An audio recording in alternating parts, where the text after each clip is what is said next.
ఈరోజే మాఘ ఆదివారం ఎంతో పవిత్రమైన విశిష్టమైన రోజు. మాఘ మాసము అంటే ప్రత్యక్ష దైవమైన సూర్యుడికి ఎంతో ప్రీతికరమైన మాసం. అందులోనూ సూర్య భగవానుడికి ఆదివారము అంటే చాలా ఇష్టం. వారం రోజుల్లో ఆదివారం అత్యంత పవిత్రమైనదిగా శాస్త్రాలు చెబుతున్నాయి. ముఖ్యంగా ఆదివారం సూర్య భగవానుడికి సంబంధించినది. మన సనాతన ధర్మంలో పురాణ ఇతిహాసాల్లో ఏ రోజుకి ఇవ్వని ప్రాధాన్యత ఆదివారానికి ఇచ్చారు. ఎందుకంటే అనాదిగా మన వాళ్ళందరూ సూర్యోపాసకులు. సూర్యుణ్ణి ఆరాధించే సంస్కృతి మన భారతీయ హైందవ సంస్కృతి. సూర్యుడు మనకు కనిపించే ప్రత్యక్ష దైవం. అందుకే మనకొచ్చే ముఖ్యమైన పండుగలన్నీ కూడా సౌరమానం అంటే సూర్యుడి ఆధారంగానే వస్తాయి. మరి ఎంతో విశేషమైన ఈ మాఘ ఆదివారం రోజు ఈ కథను విన్నా, చదివినా, చెప్పినా, వినిపించినా జన్మల పాపాలు తొలగిపోతాయి, అనారోగ్య సమస్యలు తొలగి సంపూర్ణ ఆరోగ్యం చేకూరుతుంది. మరి ఆ కథలేంటో ఇప్పుడు ఈ వీడియోలో తెలుసుకుందాం. అదే మాఘ ఆదివారాల కథ. పూర్వకాలంలో సోమయాజుల వారి సోమిదేవమ్మ మాఘ ఆదివారాల నోము పట్టింది. ఈ విధంగా మాఘ ఆదివారాల నోము పట్టి 5 ఏళ్లు నియమంగా ఆ సూర్య భగవానుణ్ణి భక్తి శ్రద్ధలతో పూజించింది. ఇక 5వ సంవత్సరం నోము పట్టి ఉద్యాపన తీర్చుకునే సమయంలో కథ వినేవారు లేరు. దాంతో ఆమె ఏం చెయ్యాలో తోచక తన కుమారులను పిలిచింది. కుమారులారా, ఇలా రండి, మాఘ ఆదివారాల నోము కథ వినండి. మీరు వింటే మీకు సంపూర్ణ ఆరోగ్యం కలుగుతుంది అని చెప్పగా కుమారులు ఇలా సమాధానం చెప్పారు. అమ్మా, మాకు సమయం లేదు. రాజుగారి కొలువుకు వెళ్ళడానికి ఆలస్యం అయిపోతుంది. కాబట్టి మేము కథ వినలేము అని చెప్పి త్వరగా రాజు కొలువుకు వెళ్ళిపోయారు. ఇక సోమిదేవమ్మకు ఏం చెయ్యాలో తోచలేదు. దాంతో ఆమె తన ఇంటి గుమ్మం మీద కూర్చుని వీధిన పోయే బాలుర్ని పిలిచి ఇలా పలికింది. ఓ బాలురారా, ఇలా రండి, మాఘ ఆదివారాల నోము కథ చెప్తాను, శ్రద్ధగా వినండి అని అనగా వారు మేము ఆడుకోవాలి అని వెళ్ళిపోయారు.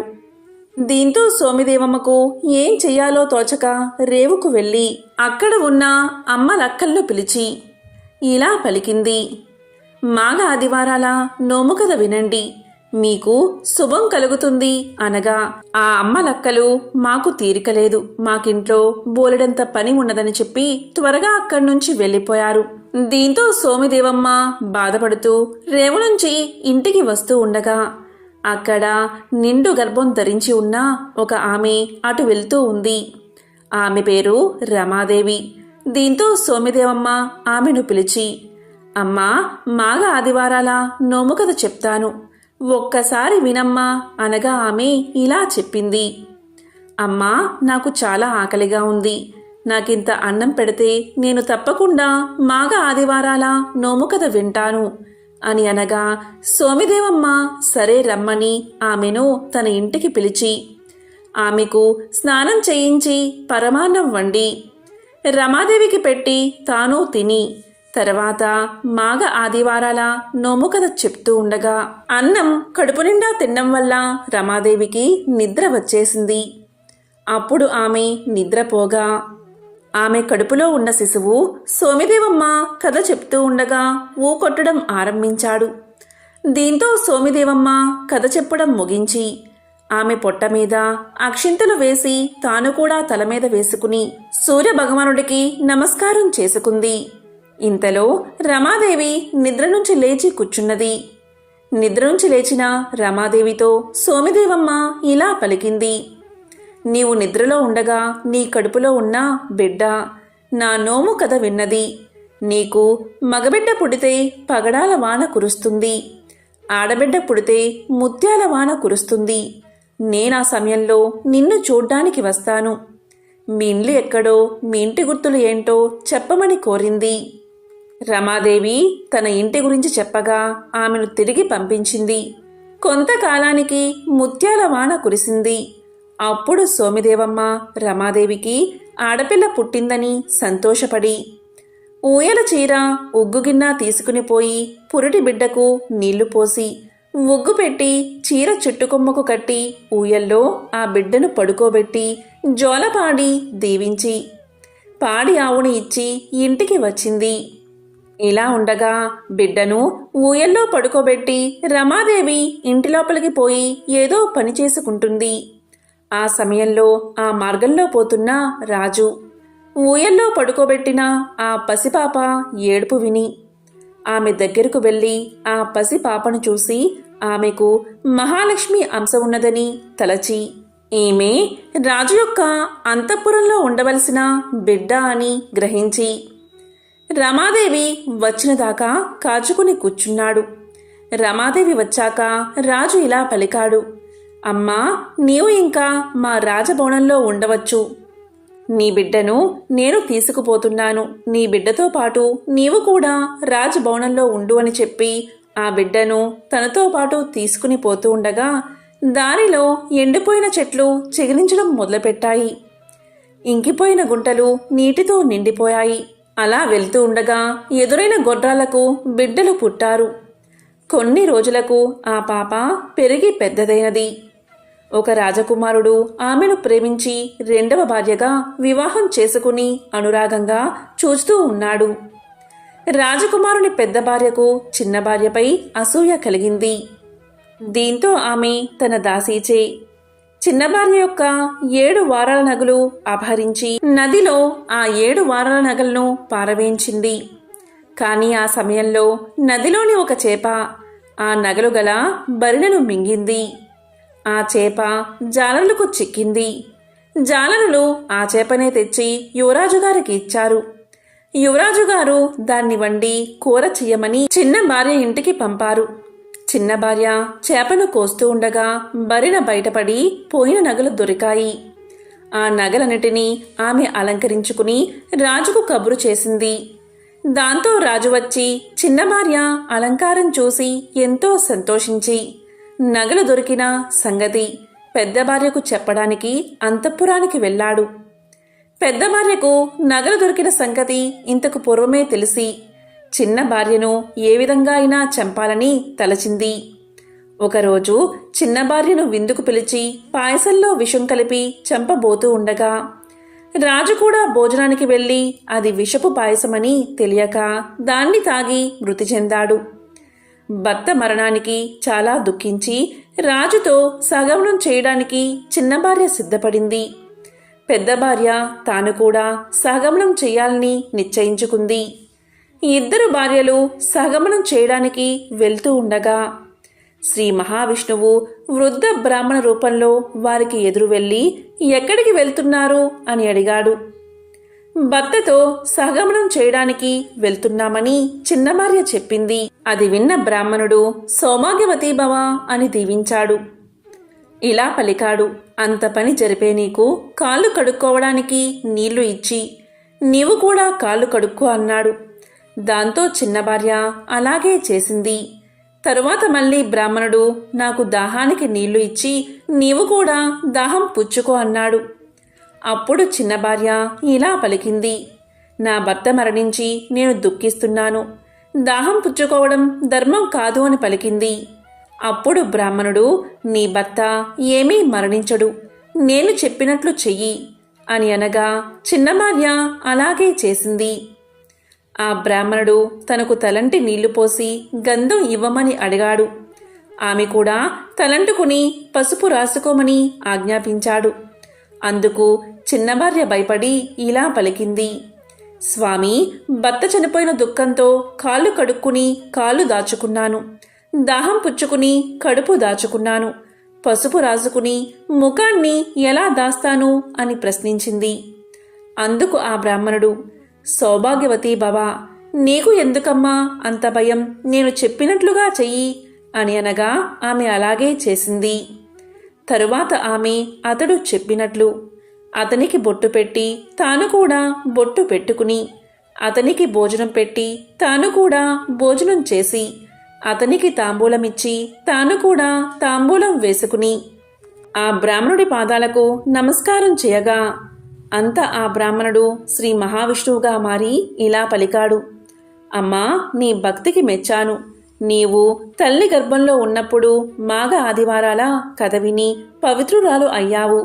నీకు ఏం కావాలో కోరుకో, ఇస్తాను అన్నాడు శ్రీ మహావిష్ణువు. దానికి ఆమె ఎంతో సంతోషించి తనకు పదిభిక్ష పెట్టమని కోరుకుంది. అంత విష్ణుమూర్తి అలాగే అని అక్షింతలు ఇచ్చి నీ భర్త శవం మీద చల్లమని చెప్పి అదృశ్యమయ్యాడు. తరువాత ఆమె అక్షింతలు తీసుకుని భర్త శవం దగ్గరకు వెళ్ళి 3 సార్లు ప్రదక్షిణం చేసి భర్త మీద అక్షింతలు చల్లింది. దీంతో అతను నిద్ర నుంచి లేచినట్లు లేచి కూర్చున్నాడు. అది చూసి అక్కడున్న వారంతా ఆశ్చర్యపడి ఇలా అన్నారు, ఏ నోము నోచావమ్మా అని అడిగారు. అందుకు ఆమె, నేను ఏ నోము నోచలేదు, ఏ వ్రతమూ చెయ్యలేదు. మాఘపూర్ణిమకు ముందు వచ్చే రథసప్తమి నాడు మాఘ ఆదివారాల నోము పట్టి సోమిదేవమ్మ కథ చెప్పగా ఆ కథ నేను విన్న ఫలమే కాని నే చేసిన ఫలం ఏదీ లేదని ఆమె సమాధానం చెప్పింది. అప్పుడు అక్కడ ఉన్నవారంతా, ఆహా, నోము కథ విన్నంత మాత్రం చేతనే ఇంత మహత్యం కలిగినది, నోము నోచుకుంటే ఇంకెంత మహత్యం ఉంటుందో అని అప్పట్నుంచి ఈ నోమును ప్రతివారం నోచుకున్నారు. రాజు తన 2 భార్యల చేత ఈ నోము నోయించి సుఖంగా ఉన్నాడు. ఈ నోము పట్టి 5 ఏళ్లు ఉద్యాపన చెయ్యాలి. మొదటి రోజు పాలు తాగకుండా ఒక ఆదివారం నాడు ముత్తైదువులకు భోజనం పెట్టాలి. 2వ రోజు మజ్జిగ తాగకుండా 5గురు ముత్తైదువులకు పెరుగుతో భోజనం పెట్టాలి. 3వ రోజు పప్పు తినకుండా 5గురి ముత్తైదువులకు బూరెలతో భోజనం పెట్టాలి. 4వ రోజు తల అంటుకోకుండా 5గురి ముత్తైదువులకు తలంటి భోజనం పెట్టాలి. 5వ రోజు తాంబూలం వేసుకోకుండా 5గురికి భోజనం పెట్టి తాంబూలం ఇచ్చి 5 రవికల గుడ్డలు, ఉగ్గు గిన్నె, ఉయ్యాల ఇచ్చి ఆది నారాయణమూర్తికి 5 ముళ్ళ అంగవస్త్రం ఇచ్చి ఉద్యాపన చేసుకోవాలి. ఎంతో విశేషమైన ఈ మాఘ ఆదివారాల కథను ఎవరైతే వింటారో లేక చదువుతారో వారికి సూర్యనారాయణమూర్తి యొక్క సంపూర్ణ అనుగ్రహం కలుగుతుంది. అనారోగ్య సమస్యలు తొలగి ఆయుష్ చేకూరుతుంది. ముందుగా అన్నం ముట్టని ఆదివారాల నోము గురించి ఇప్పుడు విందాం. ప్రాచీన కాలం నాటి మాట. ఆ కాలాన ఒక బ్రాహ్మణుడు ఉండేవాడు. ఆయనకు 2 కుమార్తెలు, 7గురు కుమారులు, మొత్తం 9గురు సంతానం. వారందరిలో చిన్నది శృంగారవతి. తండ్రి అందరికీ వివాహం చేసి ఆమెకు కూడా తగిన వరుణ్ణి వెతికి వివాహం చేశాడు. మంచి ముహూర్తాన ఆమెను కాపురానికి పంపాడు. శృంగారవతి భర్తతో చక్కగా కాపురం చేసుకుంటుంది. కాలం ఇలా గడుస్తూ ఉంది. ఒకనాడు ఆమె తండ్రి కుమార్తెను చూడవచ్చాడు. తన ఇంటికి వచ్చిన తండ్రిని ఆదరించి గౌరవించి కుశల ప్రశ్నలు అడిగి యోగక్షేమాలు తెలుసుకుని భోజనాలు అయ్యాక ఆ చిన్నది ఇలా పలికింది, నాన్నా, నా వివాహమై చాలా కాలం గడిచింది. అయినా కడుపు పండలేదు. కారణమేమిటో తెలియదు. నాకు సంతాన భాగ్యం లేదా? పిల్లలు పుట్టరా? సంతానం లేని స్త్రీజన్మ వృధా అంటారు, వ్యర్థము అంటారు. గొడ్రాలిగా జీవించాలేమో నేను అని విచారించి దుఃఖిస్తూ తన బాధను తండ్రికి వివరించి చెప్పింది. కుమార్తె గోడు విన్నాడు తండ్రి. చాలా బాధపడ్డాడు. ఆ తండ్రి వెంటనే సూర్యనారాయణమూర్తిని ప్రార్థించాడు. దీంతో ప్రసన్నుడైన ఆ సూర్య భగవానుడు ప్రత్యక్షం కాగా అతనికి నమస్కారం చేసి వినయంగా తన కుమార్తె విషయం వివరంగా చెప్పాడు. విన్న బాలభాస్కరుడు ఇలా పలికాడు, ఓ భక్తా, విచారించకు. ఉపాయం చెప్తాను, అలాగే చెయ్యి. తప్పకుండా నీ కూతురి కడుపు పండి సంతానం కలుగుతుంది. నీవు నేను చెప్పినట్లు సోమి దేవమ్మ దగ్గరకు వెళ్ళు. ఆమె 360 నోములు నోచిన పుణ్యాత్మురాలు. నీ కుమార్తె యొక్క విషయమంతా ఆమెకు చెప్పి ఉపాయాన్ని అడుగు. తప్పకుండా ఆమె నీకు ఉపాయం చెప్తుంది. అలా చెయ్యి అని చెప్పి సూర్యభగవానుడు అంతర్ధానమయ్యాడు. దీంతో బ్రాహ్మణుడు సంతోషించి పరమానంద భరితుడై ఆదిత్యుడు చెప్పిన విధంగా తాను తిన్నగా సోమి దేవమ్మ వద్దకు వెళ్లి తన కుమార్తె విషయం చెప్పి కడుపు పండే మార్గం చెప్పమని కోరాడు. అంతా విన్నది సోమి దేవమ్మ. ఆమె కడు పుణ్యాత్మురాలు, ధన్యాత్మురాలు, ఉపకారి, మంచి చేసే స్వభావం కలది. అందుచేత ఆమె చేసిన పుణ్యఫలం నుంచి పూర్ణఫలం ధారపోసింది. వ్రత విధానాన్ని వివరంగా చెప్పింది. దీంతో బ్రాహ్మణుడు సంతోషించి ఇంటికి వెళ్లి తన కుమార్తెను పిలిచి విషయమంతా వివరించి చెప్పి, అమ్మా, నీవు అన్నం ముట్టని ఆదివార వ్రతాన్ని ఆచరించు. దాంతో నీ కడుపు బండి సంతానం కలుగుతుంది అని కూతురికి తెలియచేశాడు. అంతా తండ్రి చెప్పిన ప్రకారం నోము నోచింది కూతురు. వ్రతఫలంగా ఆమె కడుపు పండింది, సంతానం కలిగినది, అభీష్టం నెరవేరినది. ఇదే అన్నం ముట్టని ఆదివారం నోము కదా.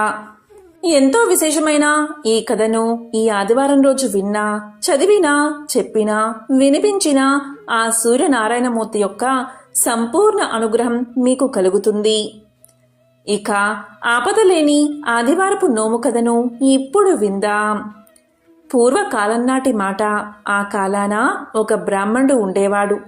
అతను బాగా ధనికుడు. సిరి సంపదలకు అతనుకు ఎటువంటి లోటు లేదు. సంతానానికి కూడా లోటు లేదు. చాలా మంచివాడు. స్వ పర భేదం లేకుండా అందరినీ ఆదుకునేవాడు. ఎవరికి ఏ ఆపద వచ్చినా ఆదుకునేవాడు. అందరికీ అందుబాటులో ఉండేవాడు. మంచి మనిషిని, మర్యాదగల బ్రాహ్మణుడని ప్రసిద్ధికెక్కాడు. మితిమీరిన దానాలు చేసేవాడు. ఎవరు ఏమైనా అడిగితే అది ఇచ్చేవాడు. లేదన్నదే లేదు ఆయన నోట. ఇలా కాలం గడుస్తుంది. కొంతకాలానికి అతడు నిరుపేదవాడయ్యాడు. సంపదలు హరించుకుపోయాయి. బాధలు ప్రారంభమయ్యాయి. సాయం అందిన వారే ముఖం చాటేశారు. ఎవరూ కూడా ఆ బ్రాహ్మణుణ్ణి ఆదుకోలేదు. అంతేకాదు, కీడు తలపెట్టారు కూడా. ఇబ్బందుల పాలు చేశారు. మంచికి మన్నన ఉండదు, మర్యాద ఉండదు. మంచివారికి వంచన తప్పదు. మోసం జరుగుతుంది, కుట్రలు జరుగుతాయి. అయినా ఎన్ని బాధలైనా సహించగలరు మంచివారు. కానీ మంచివారు మంచిగానే ఉండిపోతారు. పాపం ఒకనాడు ఆ బ్రాహ్మణుడు అష్ట ఐశ్వర్యాలతో తొలదిగినవాడు, కడు పేదవాడయ్యాడు. ఒకసారి ఆ బ్రాహ్మణుడి భార్య కర్మసాక్షి అయిన సూర్య భగవానుణ్ణి, ఓ ప్రభూ, ఏమిటి ఈ వింత? నా భర్త 10 మందికి పెట్టాడే కాని ఎవరి వద్ద ఏం తీసుకోలేదే. అటువంటి మాకు ఏమిటి ఈ పరీక్ష? ఎందుకు ఈ దరిద్రం? ఏమిటి పేదరికం? మా లోపమేమిటి స్వామి అని శోకించసాగింది. అంతా ఆమె అంతరాత్మ ఇలా పలికింది, అమ్మా, విచారించకు, బాధపడకు. కష్టాలు కలకాలం ఉండవు. నీవు ఒక వ్రతాన్ని ఆచరించు. ఆ వ్రతం ఏంటి అంటావా? అదే ఆపదలేని ఆదివారపు వ్రతం. ఆ నోము నోచి చూడు, తప్పక నీకు మరలా ఏ లోటు ఉండదు అని ప్రబోధించింది. ఆ ఇల్లాలు ఆ విషయం భర్తకు వివరించి చెప్పింది. భర్త తప్పక ఆ వ్రతం ఆచరించమని పలికాడు. అంతేకాదు, అందుకు కావలసిన పదార్థాలు సిద్ధం చేయించాడు. ఆ ఇల్లాలు స్నానం చేసి శుచై శుభ్రంగా చక్కెర పొంగలు తయారు చేసి అరటి ఆకునందు ఉంచి మంచి ఆవు నెయ్యి వేసి సూర్యభగవానుడికి నైవేద్యం పెట్టింది. కన్నె ముత్తైదువుకు వాయినం ఇచ్చింది. ఈ విధంగా క్రమం తప్పకుండా వరుసగా విధి విధానంగా 12 ఆదివారాలు వ్రతాన్ని ఆచరించింది. తరువాత 13వ ఆదివారాన 26 మంది ముత్తైదువులకు పసుపు, కుంకుమ, రవికల గుడ్డలు, దక్షిణ తాంబూలాలు ఇచ్చి ఒక ముత్తైదువుకు వాయనం ఇచ్చి ఉన్నంతలో కలిగినంతలో అందరికీ భోజనం పెట్టి సుఖంగా జీవించింది ఆ ఇల్లాలు. ఈ వ్రత కథను ఎవరైతే శ్రద్ధా భక్తులతో వింటారో వారికి ఇహమందు సుఖ సంతోషాలు, పరమందు మోక్షము సిద్ధిస్తాయి. ఇది ఋషులు చెప్పిన విషయం. పూర్వకాలంలో రాజు కూతురు, ప్రధాని కూతురు తరగని సూర్యభగవానుడి నోము పట్టారు. ప్రధాని కూతురు సంవత్సరం పొడుగునా ప్రతి ఆదివారం తరిగిన కూర తినకుండా ఉంటూ భక్తి శ్రద్ధలతో 13 కొబ్బరికాయలు, 13 రూపాయలు చీరా జాకెట్టు ముత్తైదువులకు వాయనం ఇచ్చేది. అందువల్ల ఆమెకు ఇంటిలో ధనధాన్యాలతో తులతూగుతూ ఉండేది. ఇక రాజు కూతురు తరిగినంత మాత్రాన ఏమవుతుందిలే అని ఏడాది పొడవునా కూరలు తరుగుతూ తరిగినవే తింటూ నోము పట్టింది. భక్తి లేక నియమాలు లేక నోమును ఆచరించింది. అందువల్ల రాజు కూతురుకు పుట్టిన పిల్లలందరూ చనిపోయారు. అంతేకాదు రాజు కూతురు ప్రధాని కూతురు అష్ట ఐశ్వర్యాలతో ఉండడం చూడలేకపోయింది. దీంతో రాజు కూతురు ఏం చేసింది అంటే, ఒకరోజు ప్రధాని కూతురు పిల్లలందరినీ తన ఇంటికి రప్పించి వారి తలన్నీ కోసి పెట్టెలో పెట్టి ప్రధాని కూతురు ఇంటికి పంపించింది. ఇక్కడ రాజకూతురు ఇంత క్రూరమైన పని చెయ్యగా పార్వతీదేవి ప్రధాని కూతురు ఇంట్లో సరిగ్గా ఆమె పిల్లలందరూ ఉన్నారు. అలాంటి వారిని ఉంచి వెళ్ళింది పార్వతీదేవి. రాజకూతురు పంపిన పెట్టె ప్రధాన కూతురింటికి వచ్చి దాన్ని తీసి అందులో చూడగా తన పిల్లలు ఆడుతూ పాడుతూ బయటకు వచ్చారు. ఇక పార్వతీదేవి ఇచ్చిన పిల్లల్ని చూసుకుని ప్రధాని కూతురు ఎంతో సంతోషించింది. ఇక రాజకూతురు ప్రధాని కూతురు ఇంట్లో ఏం జరుగుతుందో తెలుసుకోవాలని తన దాసీని పంపించింది. దాసి అక్కడికి వెళ్లి వచ్చి ఇలా పలికింది, అమ్మా, ప్రధాని కూతురు గంపెడు పిల్లలతో హాయిగా ఉంది అని చెప్పింది. అది విన్నా రాజకుమార్తె ఎంతో బాధపడింది. పార్వతీదేవి గురించి తపస్సు చేసింది. అప్పుడు పార్వతీదేవి ప్రత్యక్షమై ఇలా పలికింది, రాజకుమారి, నీవు నోము నియమాన్ని తప్పావు, అందుకే ఇలా ఉన్నావు. భక్తి శ్రద్ధలతో ఇప్పుడు నోమును ఆచరించు అని తెలియజేసింది. అప్పుడు ఆ రాజకుమార్తె ఆ సంవత్సరం 5 కేజీల బియ్యం, అదేవిధంగా చలిమిడి, పసుపు, కుంకుమ 5 ముత్తైదువులకు వాయనమిచ్చి అక్షింతులు తలపై వేసుకుంది. ఆ వ్రతాన్ని చేయగా రాజకుమార్తె ధన ధాన్యాది బిడ్డలతో హాయిగా జీవితం సాగించింది. ఎవరైతే ఈ నోము కథను వింటారో లేక చదువుతారో వారి జన్మల పాపాలు తొలగి 1,000,000 జన్మల పుణ్యం వస్తుంది. ఆ సూర్యనారాయణమూర్తి యొక్క సంపూర్ణ అనుగ్రహం కలుగుతుంది. పూర్వం ఒకానొకప్పుడు గౌతమ మహాముని శిష్యులతో తీర్థయాత్రలకు బయలుదేరాడు. కృష్ణానదీ తీరాన్ని చేరేటప్పటికి మాఘమాసం వచ్చింది. ఆయన ఆ నదీ తీరంలోనే మాఘమాస వ్రతాన్ని చెయ్యాలని నిశ్చయించుకుని ఒక అశ్వత్థ వృక్షం కింద అంటే రావి చెట్టు కింద నివాసాన్ని ఏర్పాటు చేసుకున్నాడు. మాఘశుద్ధ సప్తమి ఆదివారం వచ్చింది.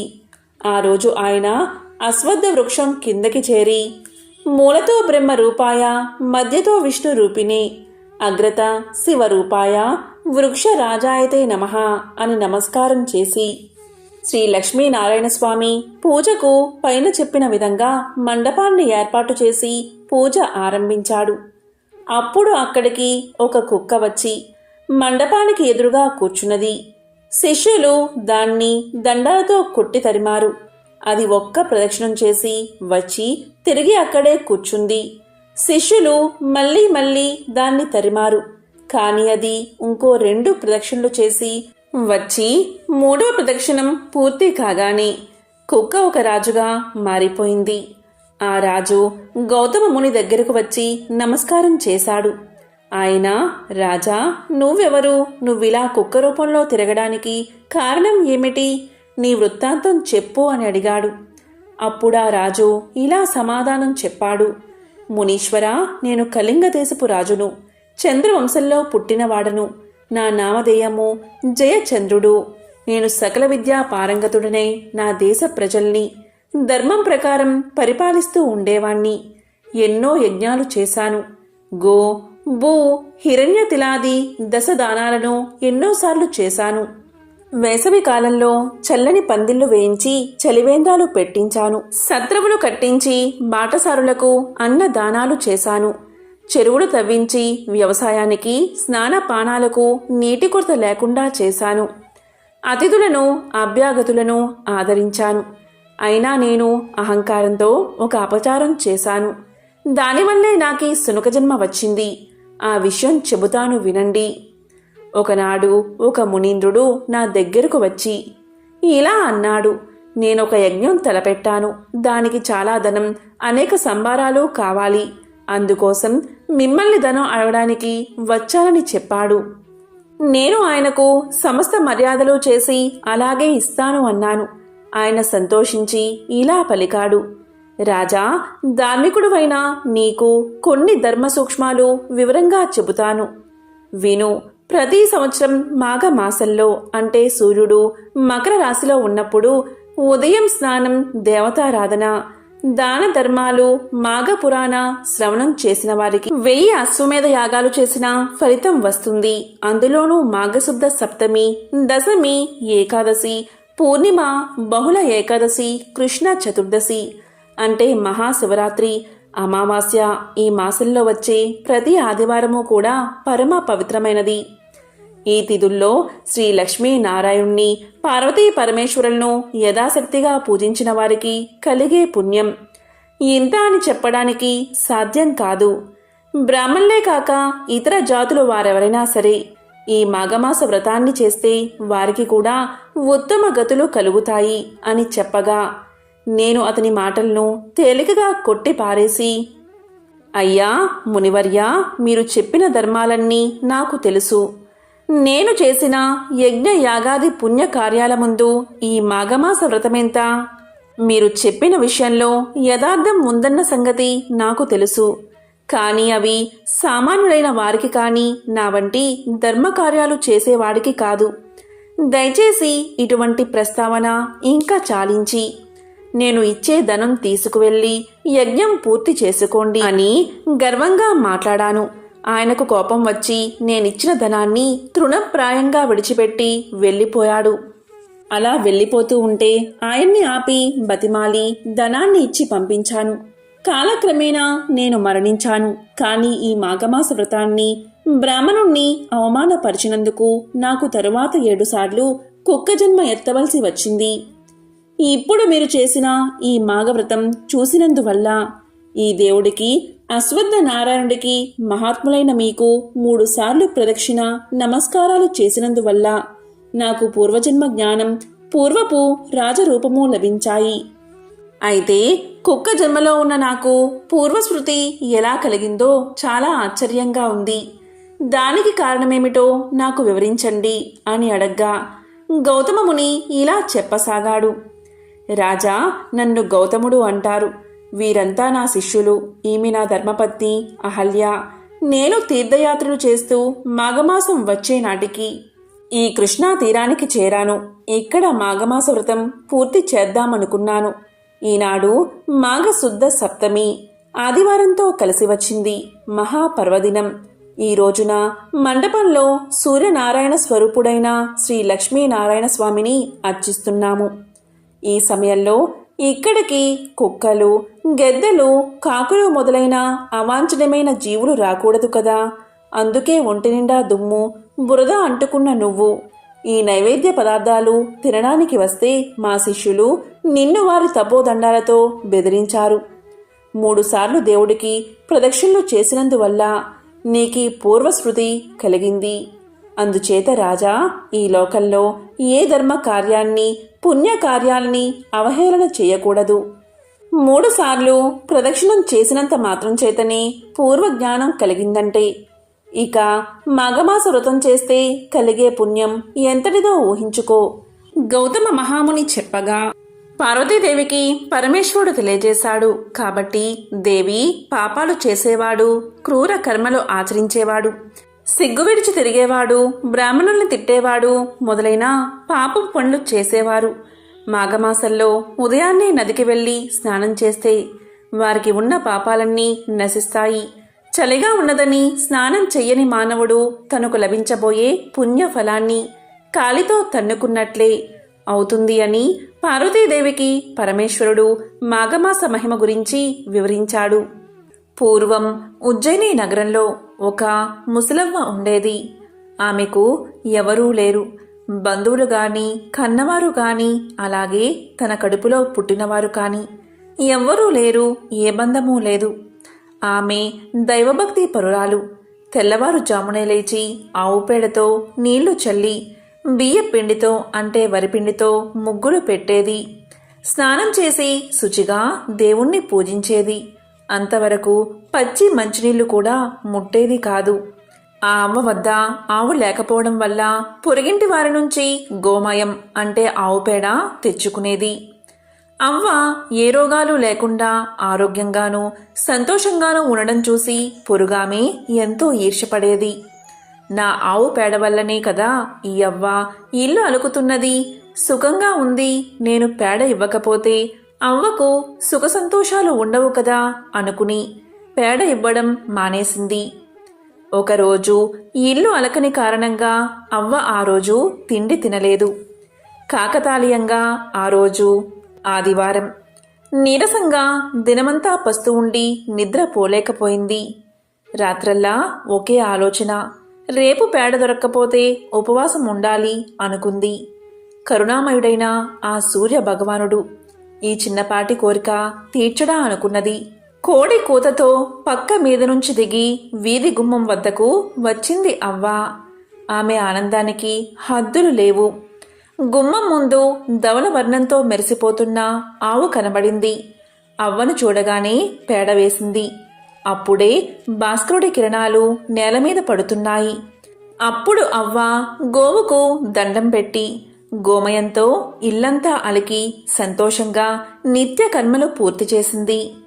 ఆవు అక్కడ్నుంచి కదల్లేదు. తను వండుకున్నదే ఆవుకు ముందు పెట్టి తరువాత తాను తింది అవ్వ. రాత్రైనా ఆవు కదల్లేదు. దేవుడే తనకిచ్చాడని ఇంట్లోనే కట్టింది అవ్వ. రోజూ ఆవుకు మేత పెడుతుంది. పొరుగింటామే ఈ ఆవు అవ్వకు ఎవరిచ్చారు? బహుశా దొంగలించిందనే కక్షతో గ్రామాధికారికి ఫిర్యాదు చేసింది. అప్పుడు గ్రామాధికారి మనుషులు వచ్చి నువ్వు దొంగవు అని నేరం మోపి ఆవును తోలుకెళ్లిపోయారు. ఆ రాత్రి ఆమె దేవుణ్ణి తలుచుకుంటూనే గడిపింది. అదే రాత్రి సూర్యభగవానుడు గ్రామాధికారికి కల్లో కనిపించి ఆ అవ్వ దొంగ కాదు, ఆ ఆవును నేనే ఇచ్చాను. తెల్లవారక మునిపే ఆవును తిరిగి ఆమె ఇచ్చి పరిహారంగా 10 రూకలివ్వి అన్నాడు.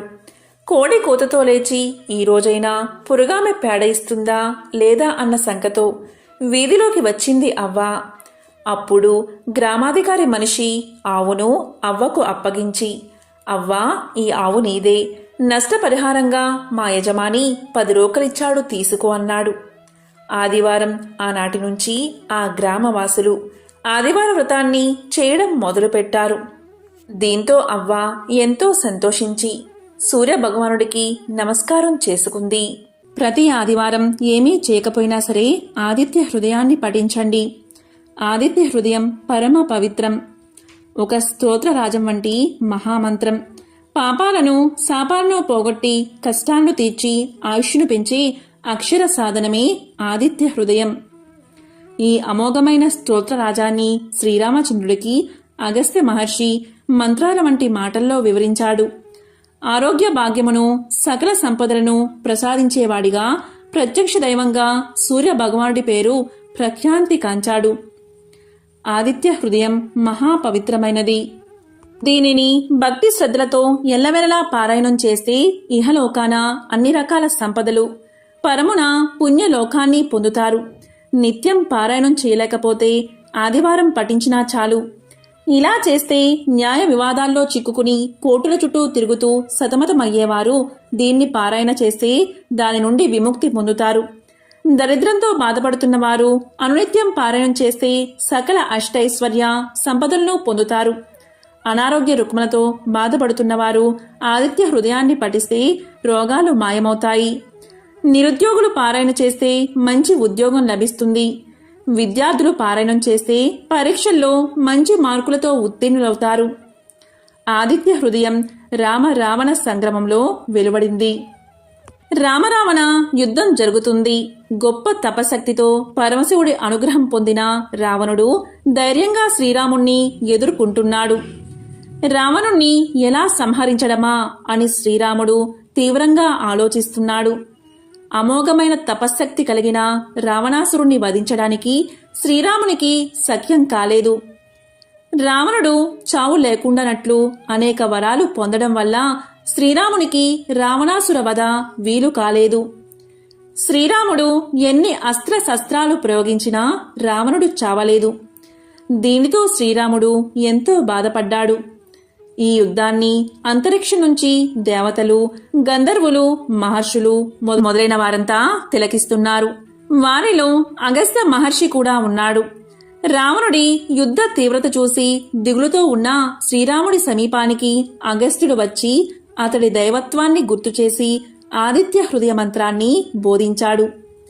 రామ రావణ యుద్ధాన్ని చూడడానికై దేవతలతో కలిసి అగస్త్య మహాముని శ్రీరాముణ్ణి చేరుకుని ఇలా పలికాడు. ఓ రామా, నీకు మహాపవిత్రమైన రహస్యాన్ని చెప్తాను. శ్రద్ధగా విను. దీనివల్ల నీవు యుద్ధంలో రావణుణ్ణి సులభంగా జయిస్తావు. మహాపుణ్యప్రదం, జయప్రదం, మంగళకరం, శుభకరం, సమస్త పాపాలను నశింపచేసేది, దీర్ఘ ఆయుష్ను కలగజేసేది అయిన ఆదిత్య హృదయాన్ని నీకు ఉపదేశిస్తాను. దీనిని నీవు భక్తి శ్రద్ధలతో పఠిస్తే యుద్ధంలో సులభంగా విజయాన్ని సాధిస్తావు అని చెప్పి మంత్రాన్ని ఉపదేశించాడు.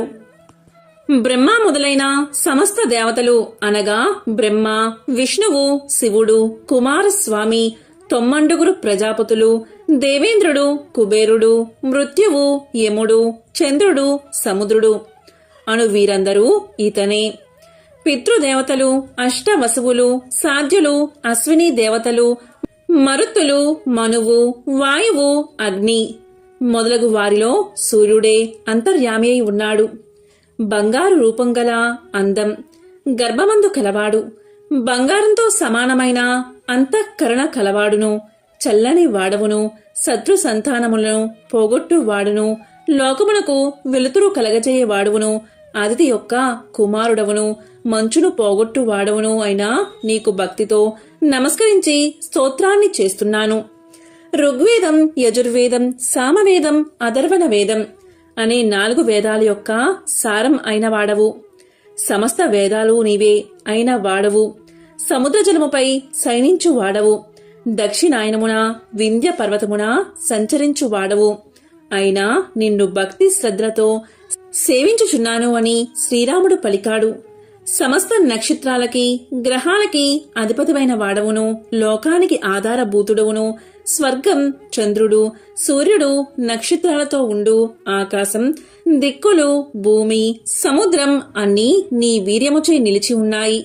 ఇంద్రుడు, దాత, భృగుడు, పూషుడు, మిత్రుడు, వరుణుడు, ఆర్యముడు, అర్చిస్సు, వివస్వంతుడు, త్వష్ట, సవిత, విష్ణువు అనే పేరుగల 12 ఆదిత్యులలో అంతర్యామి అయిన నీకు భక్తితో నమస్కారం చేస్తున్నాను.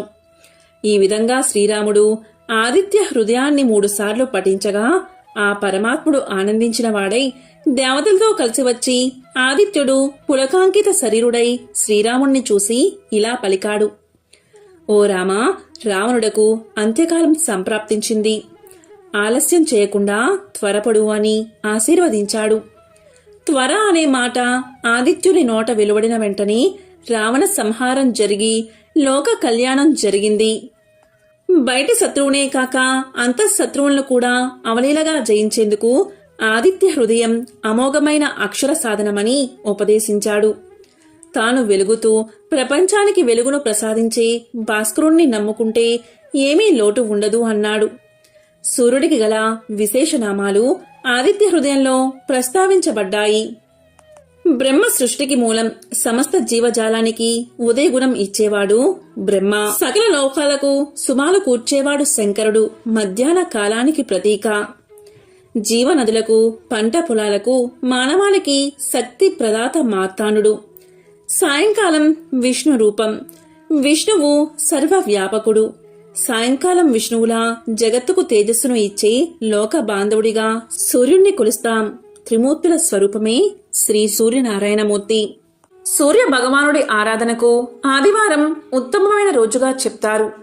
జ్యోతిష్య శాస్త్రంలో సూర్య భగవానుణ్ణి గ్రహాల రాజు అంటారు. సూర్య భగవానుడి అనుగ్రహం ఉంటే వ్యక్తి జీవితంలో చాలా అభివృద్ధి చెందుతాడు. అలాంటి వారి ఆరోగ్యం ఎప్పుడూ బాగుంటుంది. అనారోగ్య సమస్యలు తొలగిపోతాయి. జాతకంలో సూర్యుడు బలంగా ఉంటే జీవితంలో సుఖ సంతోషాలు, ఐశ్వర్యం, కీర్తి లభిస్తాయి. అదే సమయంలో సూర్యుడు బలహీనమైన లేదా బాధాకరమైన స్థితిలో ఉంటే వ్యక్తులు తరచుగా అనారోగ్యంతో బాధపడుతూ ఉంటారు. ఏ పని కూడా విజయవంతం కాదు. అయితే ఇలాంటి చెడు దుష్ప్రభావాలకు కొన్ని పరిహారాలు ఉన్నాయి. ఆదివారం రోజు వీటిని ఆచరించడం వల్ల ఆ సమస్యలన్నీ తొలగిపోతాయి. మరి అవేంటో ఇప్పుడు తెలుసుకుందాం. ఆదివారం నాడు ఉదయాన్నే నిద్రలేచి స్నానం చేసి శుభ్రమైన బట్టలు కట్టుకుని సూర్య భగవానుడికి అర్ఘ్యాన్ని సమర్పించాలి. అర్ఘ్యాన్ని సమర్పించేటప్పుడు ఖచ్చితంగా ఓం సూర్యాయ నమః, ఓం వాసుదేవాయ నమః, ఓం ఆదిత్యాయ నమః అనే మంత్రాన్ని జపించాలి. దీంతో సూర్య భగవానుడు త్వరగా ప్రసన్నుడై మీ కోరికలన్నీ నెరవేరుస్తాడు. అలాగే ఆదివారం నాడు ఇంటి బయటి తలుపుకు ఇరువైపులా దేశీ నెయ్యి దీపం అంటే ఆవు నెయ్యితో దీపాన్ని వెలిగించాలి. ఇలా చేస్తే సూర్యనారాయణమూర్తి అనుగ్రహంతో పాటు లక్ష్మీదేవి కూడా ప్రసన్నురాలవుతుందట. దీనివల్ల ఇంట్లో డబ్బుకు కొదవ ఉండదని పురాణాలు తెలియచేస్తున్నాయి. అదేవిధంగా ఆదివారం ఎరుపు రంగు దుస్తులు ధరిస్తే శుభప్రదం. అలాగే ఆదివారం దానం చేయడానికి విశేషమైన రోజు.